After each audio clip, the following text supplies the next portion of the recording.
Well, hello, folks out there in YouTube land. Got a big show lined up for you. Let's get right on into this one. All right, been wanting to talk about this Tennessee versus Syracuse. Going to do a preview and prediction of the first big game of the season for Tennessee and obviously Syracuse.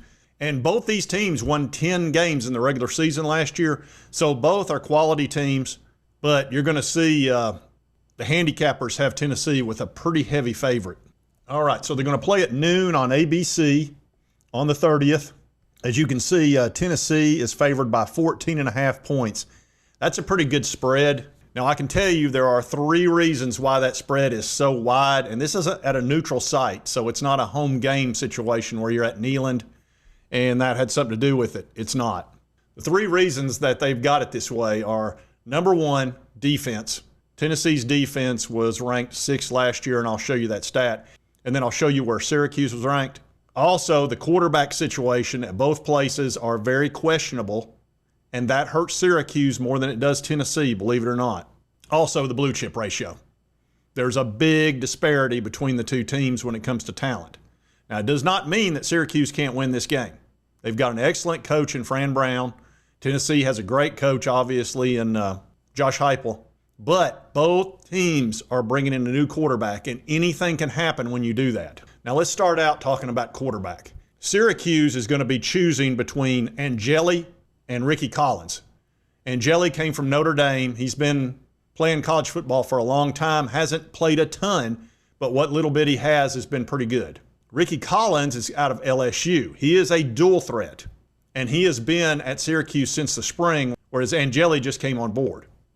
So I would think that Collins has got a slight lead, but you never know. You may go with the experienced guy with the first game.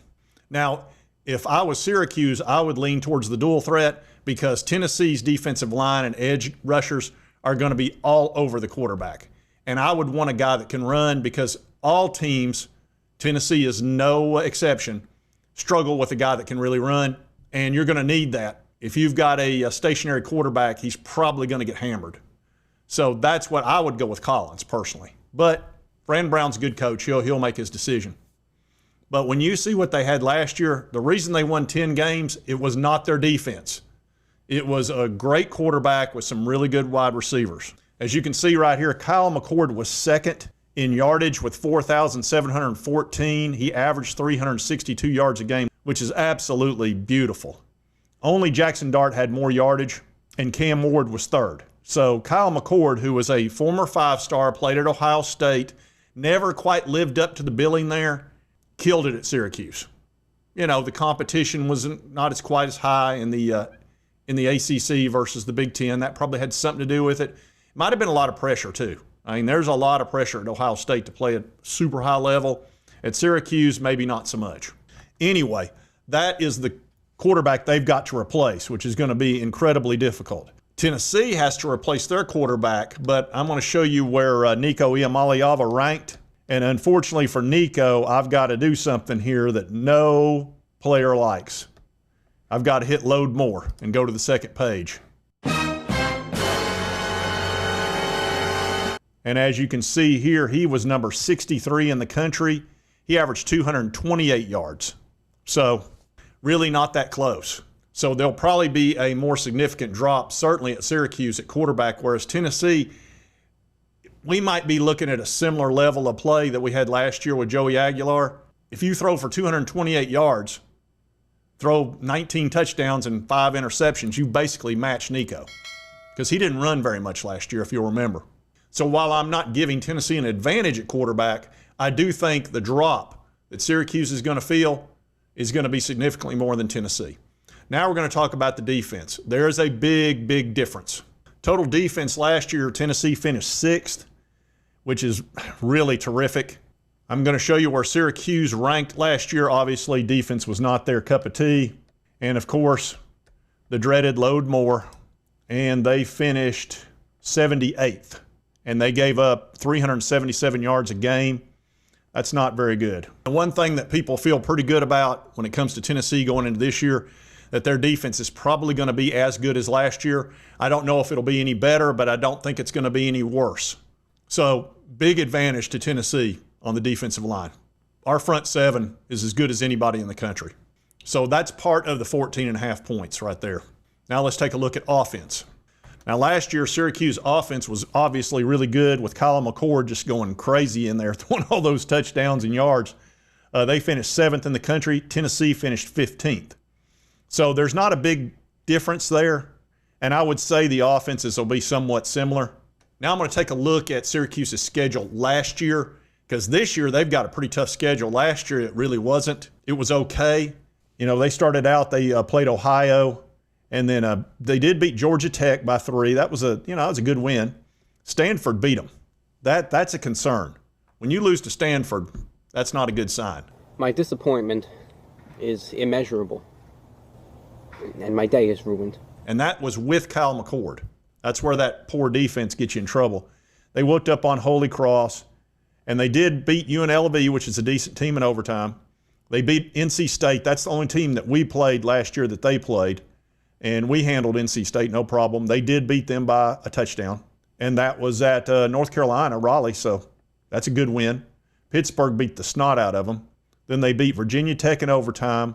They lost to Boston College, beat California, beat UConn. Here was the big win for them that people didn't expect. They beat Miami, and that totally creaked Miami in a major way. Knocked them out of the playoff. Nobody expected that. This year, Syracuse has got a very tough schedule for them. It's going to be tricky. They got to play Tennessee. They're playing Pitt again. They got to play SMU at SMU. They got to play how did you get Tennessee, Clemson, Notre Dame? Good grief, Syracuse. How did that happen? What the hell is even that? This is a very difficult schedule for them. I mean, they're playing 3 probably top 10 teams, or I'd at least put Tennessee in the top 20. SMU is no easy opponent. Pittsburgh whooped them last year. North Carolina, Georgia Tech, Boston. This is decent, man. Miami, at Miami. Man, I don't think they're going to see 10 wins this year, especially with having to break in a new quarterback. And we're not talking about breaking in some 5-star. So while everybody is concerned about Tennessee, certainly up here we are because of the whole quarterback situation, it's not like we're replacing Hendon Hooker. In our defense, we can lean on it pretty heavily. And the blue chip ratio here is not even close. Tennessee's is around 50 to 54%, which is the number of 4 and 5 stars on your team, whereas Syracuse is less than 10%. So talent-wise, it's significant. So you take all of those factors into consideration. A 14-point spread sounds about right to me. I'm going with like 31 to 20 is what I think the game will end up being in favor of Tennessee, winning by 11. I think Syracuse will have a good chance to cover the spread, but that's what I'm going with. Now, if Syracuse absolutely could win this game, if they do, I would expect it would probably be 24 to 20. It'd probably be a 3 or 4 point victory because Tennessee's offense sputtered with a new quarterback and all of that. You just don't have a lot of continuity there.